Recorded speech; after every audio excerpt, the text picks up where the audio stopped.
Well, all of our haters are going to say a lot of I told you so's after this episode.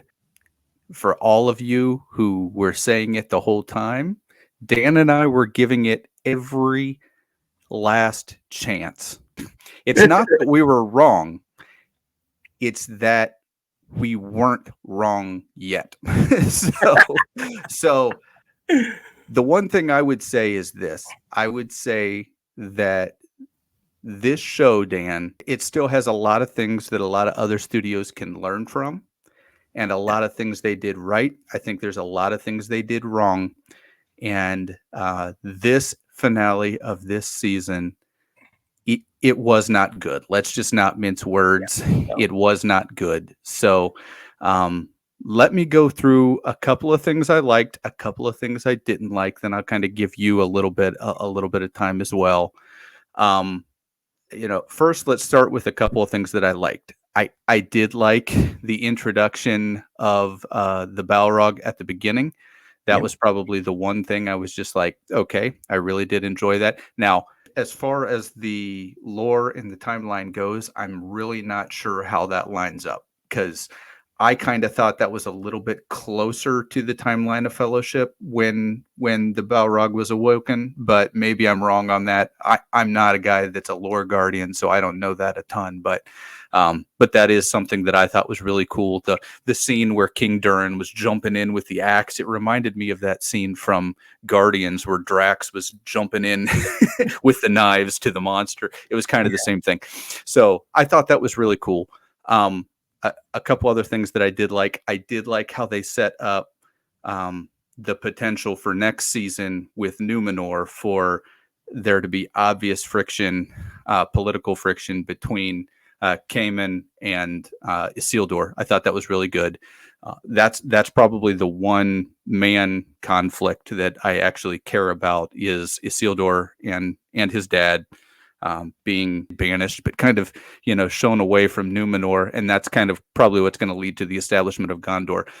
Now, the one thing that I'm just completely unclear on is how there's enough time for Gondor to become this huge military power by the time we encounter the war with Sauron. That's something that just is not making a lot of sense to me. I feel like it's got to happen. If we're talking about Isildur, it's got to happen within the next, 10 years or so? Are we really only at, can world powers be built in a decade? I just don't think they can. And so that's one thing. But so that's one of the things that bothered me. Let's just talk about exactly how immortal elves are, Dan. Let's talk about it for a second, okay? Okay. We made the joke last week that maybe him getting stabbed was like the lightsaber. They didn't even acknowledge that he got stabbed this week. Oh no. Dwarf blades are now less than Disney Plus lightsabers. They are less. He did not have a flesh wound. There was nothing. He was doing flips and like killing people. Yeah, like they didn't put any like a little blood splash on the nothing, like on his or show him like limping. They didn't show him like limping as he was fighting, or he wasn't like holding his side. I was completely and totally. Yeah, they just skipped over it like it didn't happen. Did we watch the episode wrong? Did Adar knee him in the balls? Is that what happened? Did he just knee him in the nuts? Did he not stab him? Did they do the little wavy elf healing thing and I didn't see it? I don't remember that. Oh. But that was number one, was that. I think it's hilarious we made the joke last week and then it wasn't even it's not like it was acknowledged poorly. Oh, yeah. It wasn't even acknowledged that it even happened. Well, it was so dramatic. Like the music stopped and they pulled it out in slow motion and everything. Like it was clearly designed to make you think he died at the end of that episode. We even speculated that last week. We said, well, maybe he even died. And then we show up and he's doing backflips and killing people. It was a huge subversion of a trope. Like he spent all this time trying to get revenge, and usually you get paid off with a huge fight when somebody does that, and they win or they lose. But last week it was like, I'm gonna get you, and then stabs him in the gut, keeps walking. I texted you earlier, Tim, and I said this episode felt like the writer of the episode was handed the first outline, the first rough outline of the season, was not allowed to watch any of the other episodes or hear anything else that happened, and he was locked in a room and told to write the finale. Yeah, that's what it feels like. Like he has like the vague understanding of what was going to happen, only the vaguest. Completely and totally terrible. And then once again, this is not the only elf that survived something unbelievable. So Galadriel falls off what appears to be a 100-foot cliff. Very tall.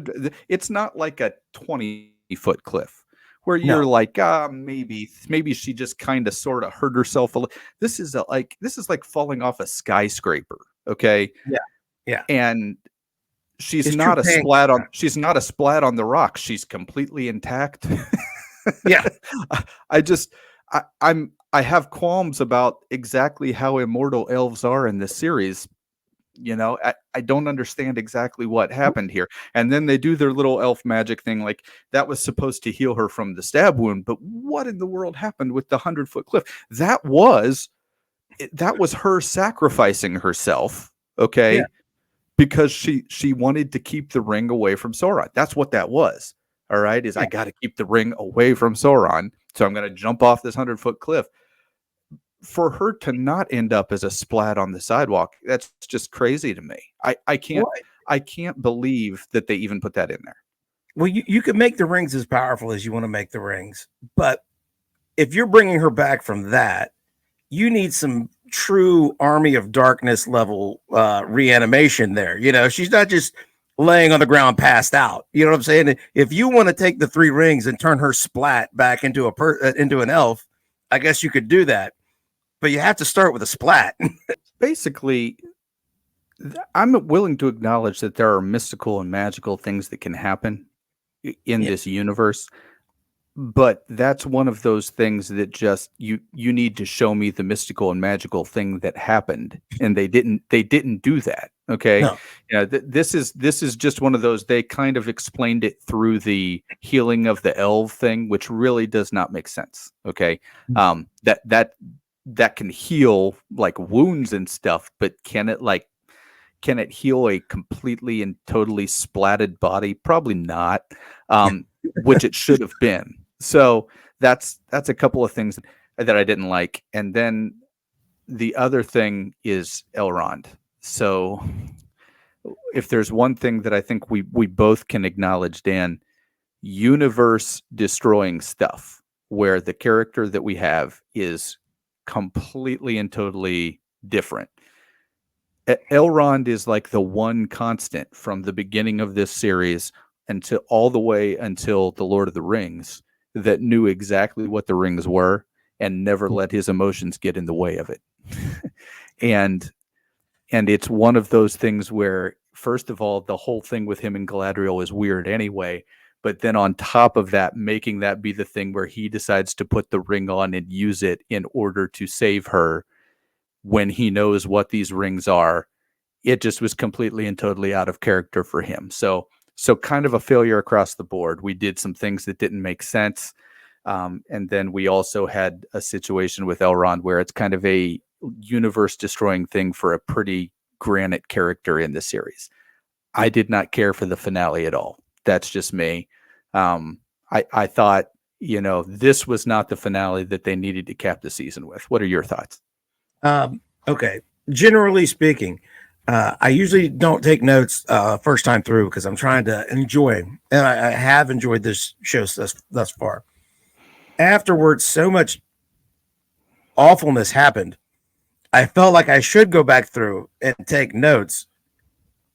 And I didn't. I just didn't want to do that to myself. I couldn't subject myself to it again. So going off my first viewing and what I was able to remember and what you were able to remind me of, starting at the top, we started the beginning of the episode with Durin and Khazad-dûm. The sequence with the father was on par, if not, it was very good. That was, the acting, the interchange, it was all good. And you can hand wave all of this. You can explain it. But Durin does not honor his commitment to the elves. He holds back the army. And basically, if all you're doing is watching the show and if you're not making your own justifications for them, He held back the whole army so that he can have a personal confrontation one-on-one with his father. Mm-hmm. So the whole army had to stay so he could go by himself and talk to his dad alone.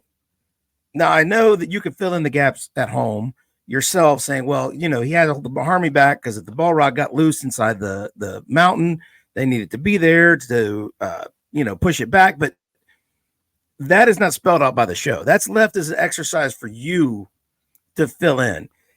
And then it doesn't happen. His dad comes to his senses. His dad leaves the ring.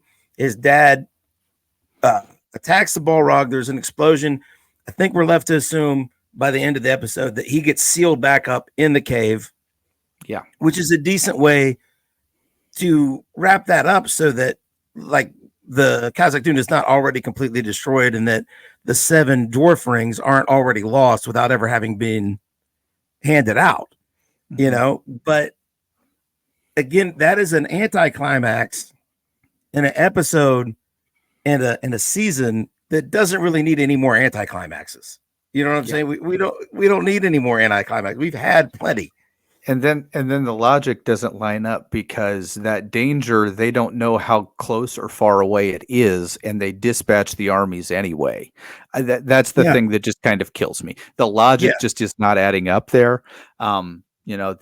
These are the kind of things that when you go back and look at it, it's like you said, it's almost like we had completely different writers that had no idea what logic had been previously set up in the previous episode. Go ahead and continue, Dan. The cave-in was big, but the Balrog is big, and so how do you assume that he can't make it through the rocks? You don't know that. He knows you're there now, he knows you're there, and he's angry. One of you has assaulted him. Exactly.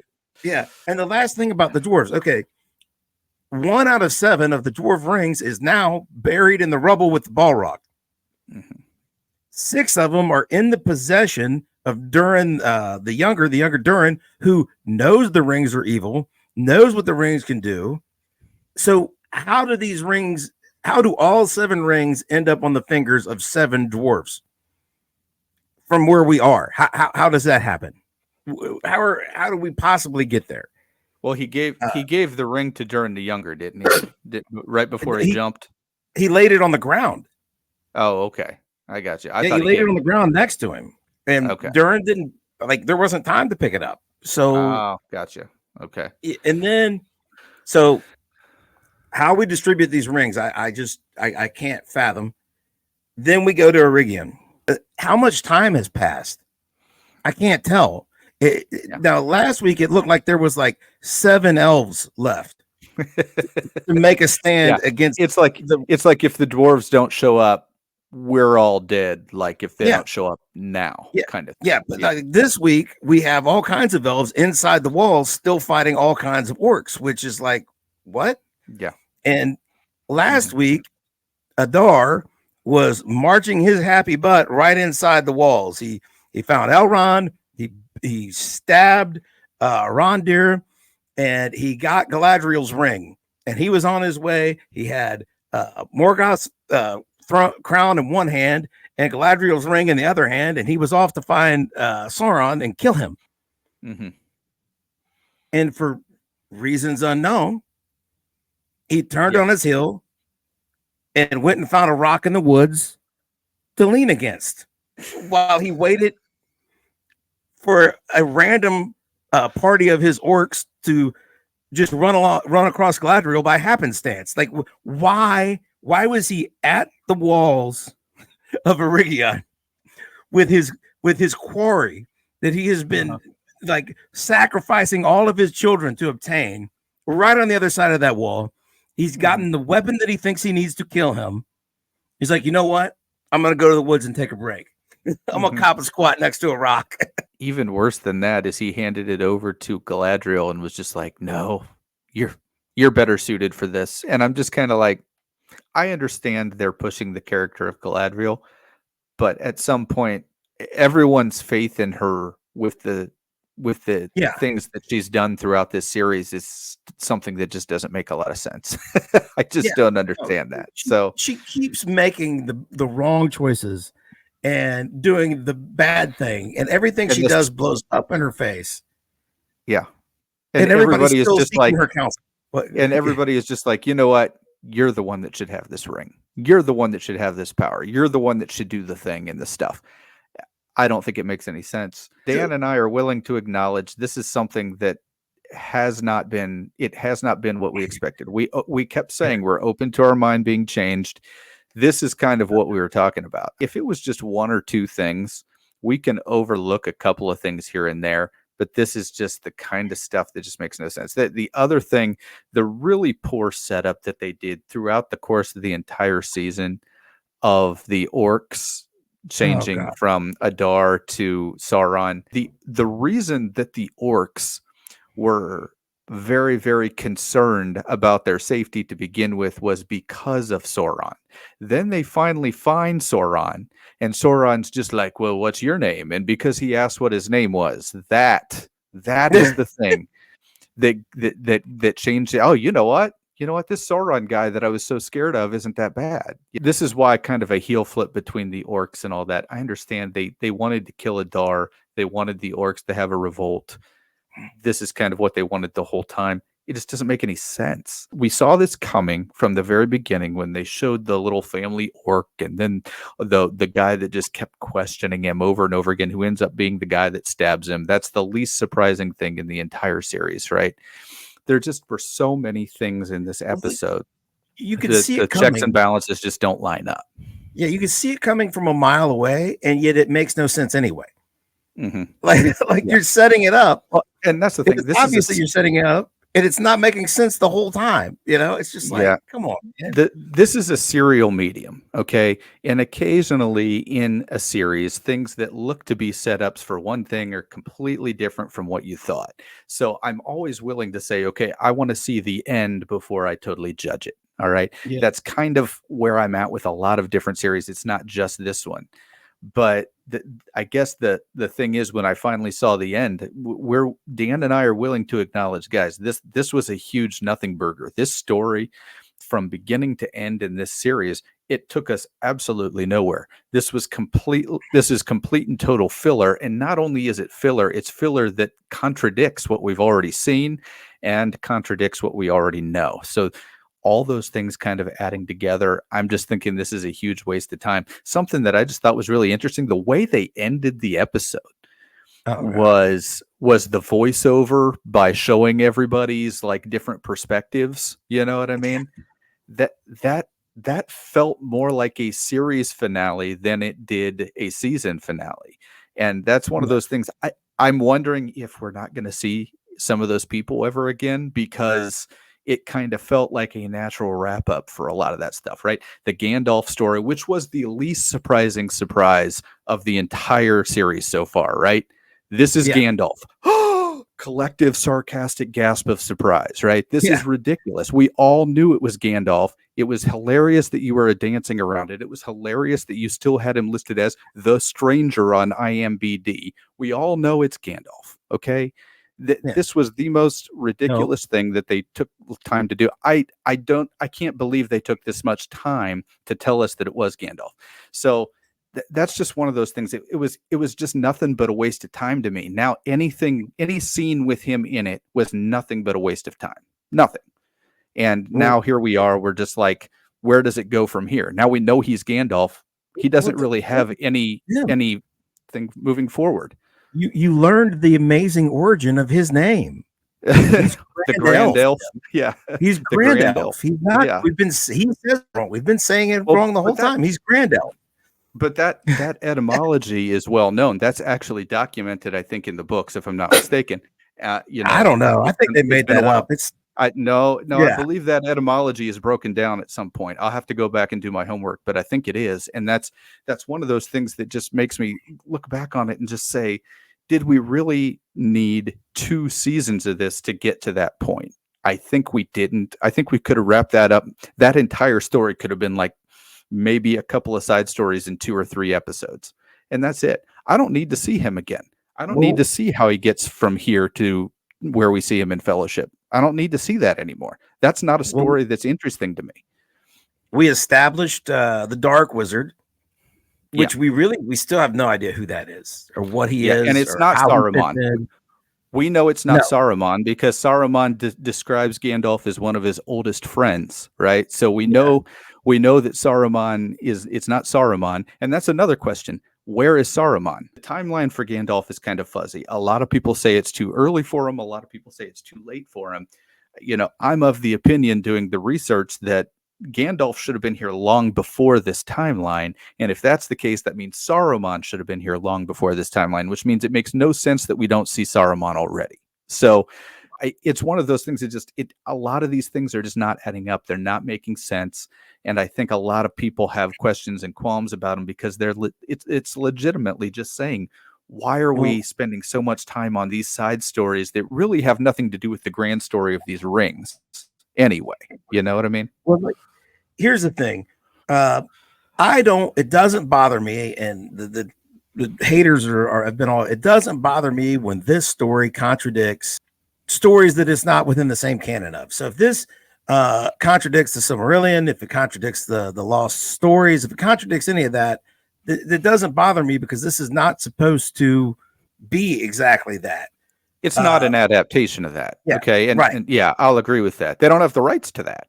So but when it contradicts itself, when it contradicts its own narrative, when you have a heel turn that doesn't make sense, when you have a face turn that doesn't make sense, when you've been building it, but you've been building it in such a way that it's A, obvious that you're going to do it, and B, still doesn't add up to that happening, that's when it falls apart. And then, when you make it all just a little bit too cute by half, and you introduce characters, what it does have to do is, by the time all the seasons are wrapped up, you're supposed to be set up for The Hobbit and The Lord of the Rings to happen.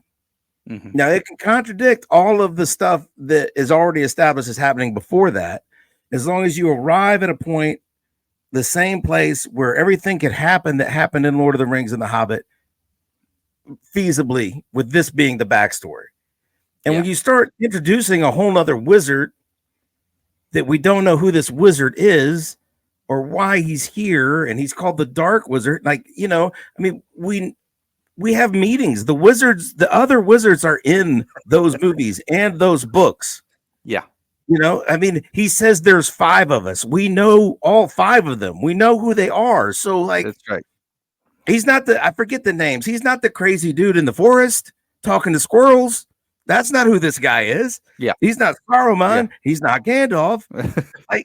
Come on, man. Yeah. Come on. He's not the mysterious blue elves that, people don't really know what happened to. So going back, Eregion, the fall of Eregion, and we've got our prisoners. We've got the king, we've got Elrond, and we've got Arondir being held by orcs of unknown affiliation. We don't know. Are they fighting for Adar? Are they fighting for Sauron? I don't really know. Out of nowhere, a horn blows, right? And the dwarves aren't at the wall or on the mountain. Like, they're there. They're within the walls of the city.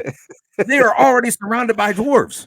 Yeah. These are ninja dwarves. We had ninja orcs earlier in the season. That's right. Now we have ninja dwarves. I didn't know they could move in that kind of silence. I didn't know that they were into guerrilla warfare like that. Yeah. All of a sudden, they're shifty and they're low, So they weren't there at all 2 seconds ago when they're burning the scrolls. And you know what? Elrond just makes an impassioned speech about how all of that information is worth more than their lives. Yeah, right. For sure. 2 seconds later, they are surrounded by dwarves who did not stop the destruction of this stuff that he swore was more important than their lives. So, the dwarves were obviously already standing right there. Why did they save the stuff? You're in the middle of a fight with Sauron. Galadriel's in the middle of a fight with Sauron. He turns back into Halbrand. Yeah. And that gives her pause for some reason. Are we supposed to believe that actually seeing the visage, basically seeing his hair change color and his ears go back to human, that just that minor change is going to go from having blonde straight hair to brown wavy hair, and the points on his ears are going to disappear. And all of a sudden, it's like, oh wait, let me stop and think about it. Yeah.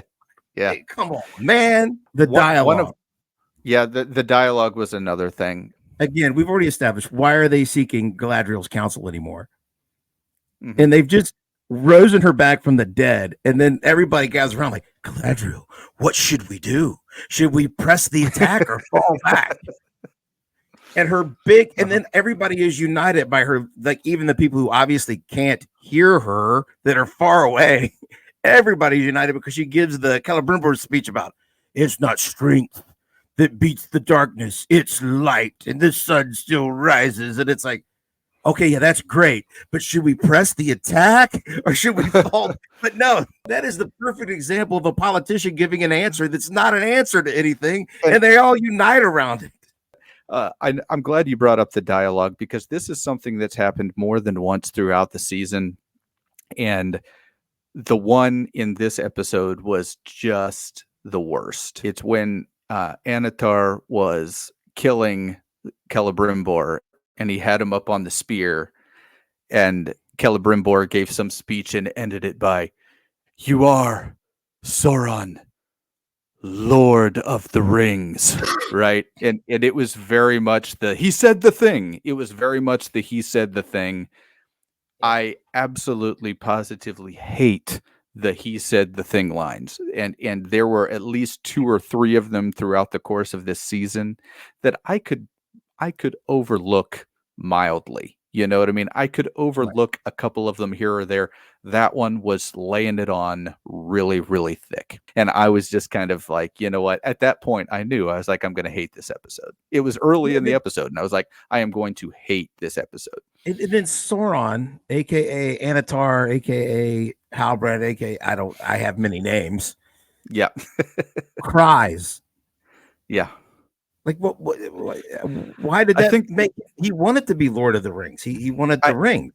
I think the implication there was that he was feeling some kind of emptiness because that's all that he was. It is like Celebrimbor was telling him this deep truth that you'll never be anything more than the Lord of these rings. Okay. Yeah. But I don't think that landed. And I don't think it worked. And I think that I think that the emotion shown there was not very good. So yeah, I'll say that. Again, the plot just keeps being pushed forward by Galadriel's immense stupidity. Okay. Mm-hmm. Celebrimbor sacrificed his life to give her the 9 rings and say, get these as far away from Sauron as you can and make sure he never gets them. Mm-hmm. Now, immediately she gets captured by orcs, sacrifices herself to save like 4 or 5 random other elves, doesn't make the handoff and give one of them the 9 rings, keeps them on her person, offers the 9 rings to Adar so that he can use them to go fight Sauron so that he could take them right back to Sauron. That's what she wants to do. Okay, go ahead. You've got the 9 rings. Run away. Yeah. Run far, far away. The most important thing you could do right now, don't get the swole head. No, I did. I was like, man, if Galadriel solos Sauron right now, no problem. Then everybody's head is going to explode. If all it took was Galadriel and a sword to just kill Sauron, turn him back into goo so that he turns into something, whatever. And I'm not going to lie, the fight itself, it was one of those way too long fights for who Sauron is and what Sauron is capable of. And part of that could be him playing the Thanos thing where he's just toying around with her. I don't know. But it really didn't make a lot of sense that she was able to kind of give him the business. You know what I mean? That's one. He should have been able to take her out with the wave of a hand. She should be running away. They shouldn't be fighting at all. Yeah. And there's still she has to stop and be like, oh my God, I can't kill him when he turns back into Halbrand. and then he turns into her, which is like one move too many. Yeah. And he's trying to persuade her and be seductive. And it's like, man, you've pushed this ship a little too hard. Okay. It was all right in the first season to explain how this happened, but trying to act like Sauron still has like a Jones for Galadriel to be his queen. It's like, man, come on. Can we just move past that? That like, you don't need to dwell on that. Like, that was like, it moved the plot forward. It was okay, but like, these emotions need to be shattered now. We don't need to keep pulling on this like it's a thing. Mm-hmm. You know? Yeah. And like I said, I think probably the only scene in this episode that I actually did care for was the scene between Cayman and Isildur. I thought that was a good scene. I thought that it was a scene that kind of set up where the drama was going to head the next season. That's part of the reason that I like that. I would not mind that conflict being something that we see more of next season.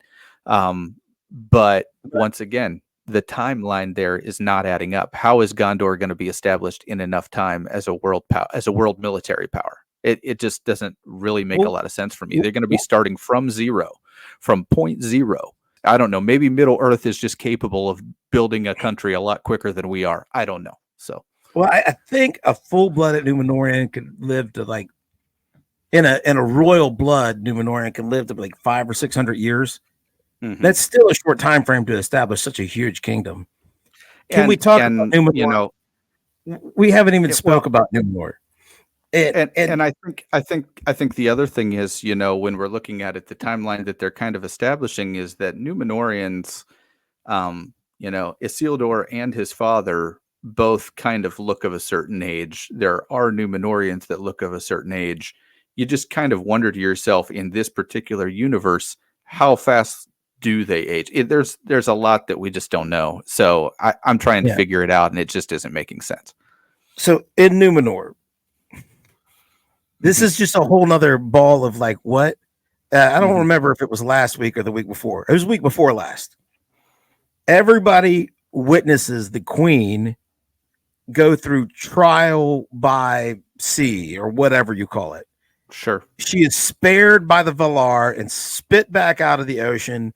And I mean, is obviously the chosen one of the gods.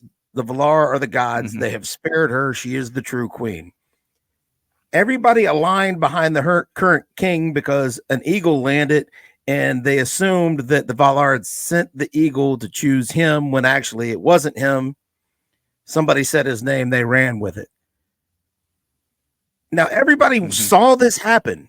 You're obviously a superstitious enough people that you picked the king because an eagle showed up, right?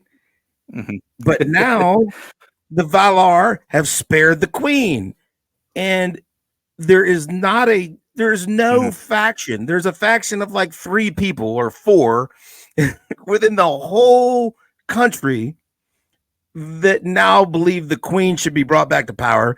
The Urzaz king is still in power, and not only that, he is able to outlaw what 5 minutes ago was basically the state-sponsored religion. I mean, until 5 minutes ago, everybody believed this religion. It was the state religion, and now if you believe that religion, you're a traitor, and everybody's like, yeah, okay, that sounds good. Like every citizen, the whole army, the royal guard. And it's not like this king has been king for like 50 years. He's been king for 5 whole minutes. And yet he had like, just because you sit in the seat doesn't make you such a powerful king that everybody listens to you automatically. You know, I mean, people listen to him because an eagle landed on a balcony. But now the queen got spit out of the ocean. Some of the people that were swayed by that eagle are going to be swayed the other way. But none of that happens. And I think the difference between this show and other fantasy epics like Game of Thrones, for instance, is I feel like there are a lot more intricate details that become common knowledge through the dialogue and through the buildup and over time that make a lot more sense to details like that. There might be something in the mind of the writers that they just didn't get across. And I think part of it is that they didn't focus on Numenor enough. They spent way too much time focused on the Gandalf and the Harfoots and all those. I mean, that's the storyline that to me, complete waste of time. Every time that we did that is more time that we didn't get spent on the stories that actually matter. And some of these stories are lacking details like that really, really matter. Okay. When we talk about the parallels to this show and Game of Thrones, Numenor is a very similar kingdom to me as the Vale. Okay, it's very, very it's very similar in tone to the Vale, and one of the things about it is the Vale had all kinds of different like politics, interworking politics with the mom and her son, and it had all kinds of different things about the battles that took place over the hole, and all. There's all kinds of different things there, and their history with the Lannisters and all that kind of stuff. But that was all explained in the dialogue and built up over time, so that you understood those relationships, so that when things happened, you knew why they happened. This is one of those things. The things are happening, and then it's just assumed that we're going to connect the dots. That's not. We don't know what dots you're wanting us to connect on some of these. Okay. And it doesn't really make a lot of sense. So that's where I'm just kind of like, I'm just kind of trying to figure out what they're trying to get us to see. You know what I mean? They're trying to get us to see something with Numenor, but they haven't explained it yet, and it's because they were spending time on stories that really aren't integral to this story. They're spending time on too many other things. I think even the dwarves. Okay, the dwarf stuff is stuff that could have been, in my mind, cut down quite a bit in both seasons. Okay, and then the Gandalf and the Harfoots, I would have just done away with that completely. I would have said, just scrap that completely. We don't need that at all. But they felt it necessary to show those origins more than explain the story that actually is going to have implications to the Nine Rings, and that's why I just don't get it. Yeah, because the key difference between something like this show and Game of Thrones. Game of Thrones, by and large, now I kind of fell off towards the end, but understood that there was a difference between having power and wielding power, and the machinations that have to go behind that. Just because you gain a title doesn't mean that you can start dictating crazy things and everybody will listen to you. That when you start doing things that are dumb, factions start forming, people stay loyal to you, and other people start finding somebody else to take your place. And these are the results of doing wild things when you're supposed to be in charge. In this, a guy claims power out of nowhere and starts doing wild things, and everybody just listens to him. And we have no idea why is everybody listening to him. He just outlawed everybody's religion. There's no alternative religion. And it seems like we didn't establish that people are losing faith with the religion, which actually happened in Game of Thrones a lot. There was like, some people believed in the old religion. Some people were kind of becoming agnostic or atheist. New religious sects arriving and gaining traction. And this, all we know is like there's one religion, and the king, who is not part of a royal lineage for thousands of years and hasn't been ruling for a long time, just this new guy who we made king yesterday said, hey, I mean, this is not like Henry VIII, you know what I'm saying, where he was a Tudor, and the Tudors had been the monarchs of England for generations, and he had been king for quite a few years, and all of a sudden say, hey, we're not Catholic anymore, Church of England, there we go. This is not like that. This guy has literally been king for 5 minutes, and he's the first of his line. And there's in Henry VIII's case, and there's well documented political reasons for why he wanted to dismantle the church. Right? It was because they wouldn't acknowledge his marriage to his wife that he wanted, and in his divorce from his wife, and because of that, then he completely disbanded the religion. And that's something that, if you see the story, and actually if you watch the Tudors, it's something that they kind of explained through time. It makes a lot more sense when you explain those things through time, instead of just saying that's just how it is. Okay. This was kind of trying to do like it's kind of like trying to do a microwave story on something that needed like a slow cooker story. It really needed to marinate for a while. And they just kind of said, no, let's just, they'll all figure it out. They've seen stories like this anyway. Yeah, and in the show where we spent the first 6 episodes of the season acknowledging, even though we were enjoying it, the pace was very slow. Mm-hmm. To not have established something like why people would follow this, like you had all the time in the world to set up whatever it is you wanted to set up, because you spent 6 hours marinating something and not doing very much. And yet that 6 hours that you baked it didn't like it. All that 6 hours of laying the groundwork does not add up to what you gave us at the conclusion. It does, you know Not what I'm even saying? close. It was leading. Not even close. If you followed that original 6 hours, you would have went somewhere else. You wouldn't have wound up here. And I don't see how you know. Now I don't have faith that you get to there. I mean, how do you distribute 7 dwarf rings? Like how? And we really, and we kind of hit the nail on the head. I don't know if it was last week or the week before, where we're just like, man, we haven't seen men for like 2 or 3 weeks, right? Yeah. I mean, just take away a couple of those other scenes that don't matter, throw in some Numenorian scenes and explain some of this stuff. It wouldn't have been that hard. You know what I mean? Right. And we even brought that up. We said, why haven't we seen any men for 2 or 3 weeks? It didn't make any sense. And now they want us to remember all the interworking politics and connect dots that they never connected from 3-4 weeks ago. It doesn't make any sense, man. And like really going back through it, again, during the younger and during the older at the beginning was strong. And I can't think of another moment in this episode to recommend it. Yeah, like maybe came in in Isildur. That was it. Yeah. I think we got was that Numenor? Was that the sword that Isildur's got? That was Numenor, right? That is the sword. That's what I assumed it was, because that's his father, right? So I assumed that was his sword. So yeah, I'm sure there's some guy that's got it hanging in his like office and it's like, yes, it's the sword. But I'm not hip on each of the swords, but yeah. So that was cool. So I've got the conversation with the Durans. I've got the introduction of the sword, and I think that the argument with Isildur and douchebag, that was okay. That does not look like the beginnings of Gondor. Yeah, that looks like the beginnings of Rivertown from The Hobbit, basically. You know what I'm saying? That does not look like the origin of Gondor there. I mean, you're not going to build that. What it looks like is going to happen.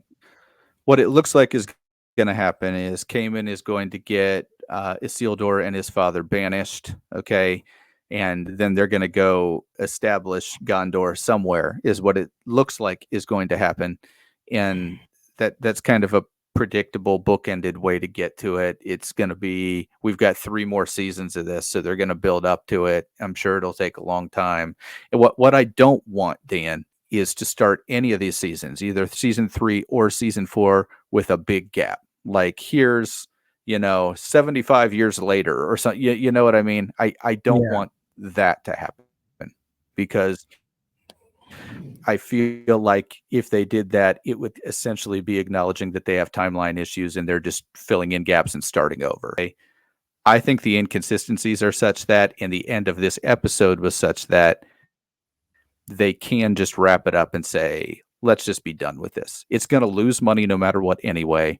I don't think we need to do it. We've already kind of destroyed whatever continuity there was. Let's just kind of cut our losses. This show, no matter how many times they bang it against the wall, is going to make a dime. It's never going to make any money. Okay. They've spent way too much money for it to make money. And so what they need to do, I mean, these 2 seasons, they're going to look at least a $500 million loss. There's just no way they can keep pouring money down that rat hole unless the product is just so incredibly addictive to the audience, which it's not. Okay. There are people like you and me that can enjoy it here and there, but on the whole, the episode now has it's kind of taken a turn that I don't even know if I could enjoy it anymore. And they kind of put it on a natural ending where it could just be something that wraps up anyway. So I hate to say it, I think that might be the best route for Amazon. Yeah, because the elves are, we all know that the elves are at what's going to be Rivendell. They've, this is a protected places by the power of the Elven rings. And so And the elves have Elrond is gone established as Rivendell. the leader there, right? So Yeah. Khazak Dune, the Balrog has been awakened. He's going to make it through the hole and kill all the dwarves. mm-hmm. The Numenorians are having internal strife, but the dad is going to get the brother. They're going to flee Numenor, so that they're going to head to the Middle Earth proper. I mean, that ball has been set in motion. Yeah, from here you could just say, okay, and a few thousand years later, The Hobbit. And the big thing is, if Amazon's timeline previously is any indication, they're not looking to come out with season 3 for 2 more years. And honestly, I just don't think that it's going to be worth it. This is one of those things. I think they thought this was going to fix a lot of the problems from season 1. And honestly, at the beginning of the season, I kind of thought they were serious about that. But toward the end here, I started having qualms a couple episodes ago. This episode was kind of the culmination of me saying, I don't even know if I would be interested in the 3rd season at this point. It would have to be something really, really interesting for me to get into it, because they couldn't do a battle scene right. They've completely and totally been inconsistent with the things within itself. I just don't think it's ever going to work. So we need to, I think if I was Amazon, I would cut my losses and move on to something else. Yeah, because I was never enjoying the internal politics of Uruk-hai. Yeah, you said that. Way more of that than I wanted. And then to pour salt in that wound, they wrap it up in a way that doesn't make sense. It doesn't make sense. They have pacifist family orc align himself with Sauron, which you could kind of only to get stabbed and killed anyway. It's like he got stabbed and killed by Sauron anyway. So the whole thing was just so stupid. It was so dumb. Why would he expect Sauron to do anything other than stab and kill him? And then why after that all of the other orcs be like, okay, we're cool with this? I don't get it. You know what I mean? So there's just a lot here that just isn't really going to make any sense. And I just think Amazon needs to just consider being done.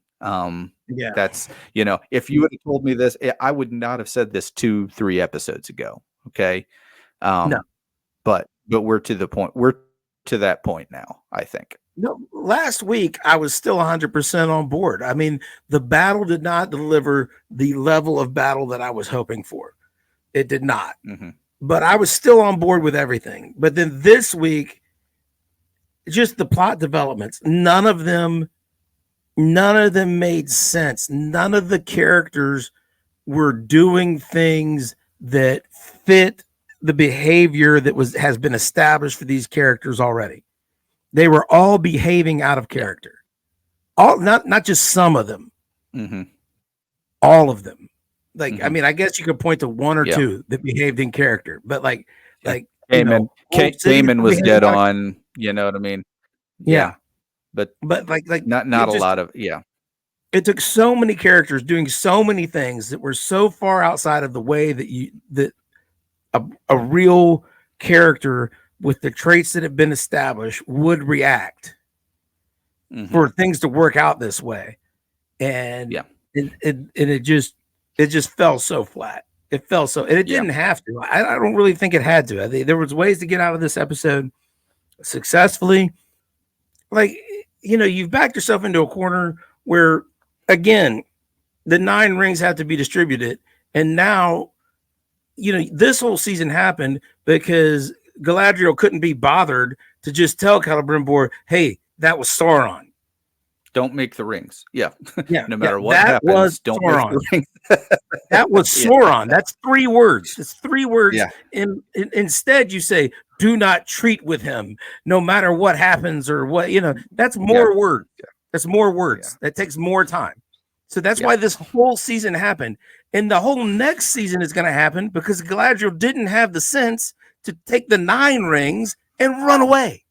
Run away. Your friend just sacrificed his immortal life so that you could take these rings and run away.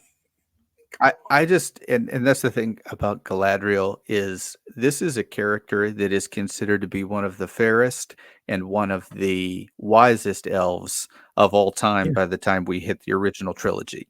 And and to have her kind of appear to be so incredibly dumb time and time and time again is one of those things. It's like, look, you could kind of take it to a certain point, but now we're just kind of getting into like the silly realm. It just doesn't make any Yeah. sense now. And I understand people learn from their mistakes. Maybe that's how she became so wise, but all of these mistakes came pretty close together. This season started with Galadriel taking her lumps for making a lot of bad calls last season, right? I mean, she was kind of getting shade from Elrond, from the king, from everybody.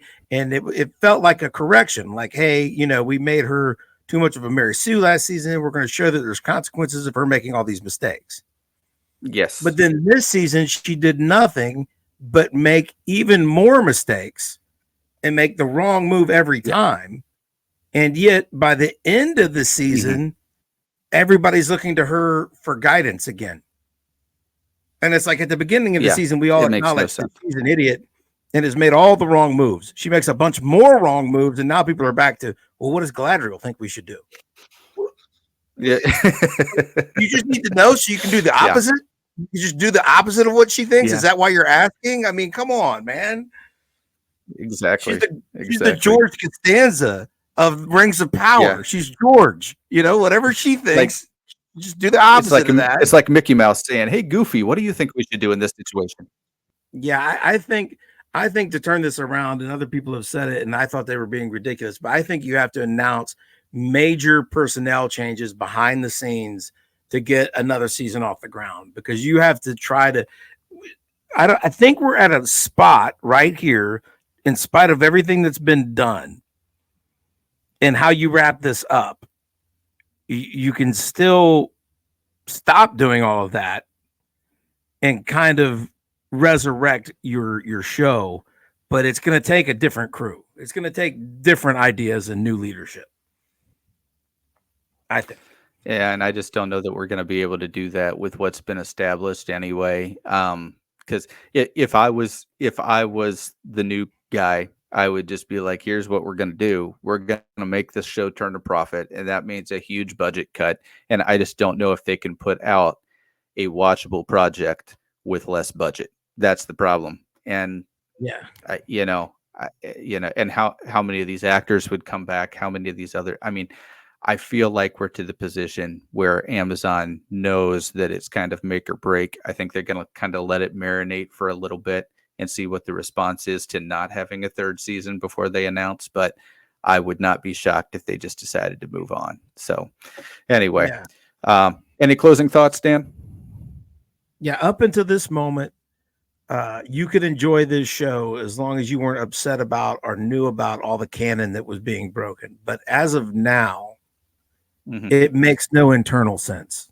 And that means that you've lost a huge section of the viewership that you had. So I don't know where you go from this point. Yeah. So, I mean, that's it. Dan and I, you haters, you can go ahead and tell us we told you so in the comments. Go ahead and do it. We're 1000% on board with you. This show officially 1000% not great. Dan and I, there were elements leading up to this that we enjoyed. We were willing to give it every last chance, but ultimately it's just not. There were so many inconsistencies, so many things that are just not going to work.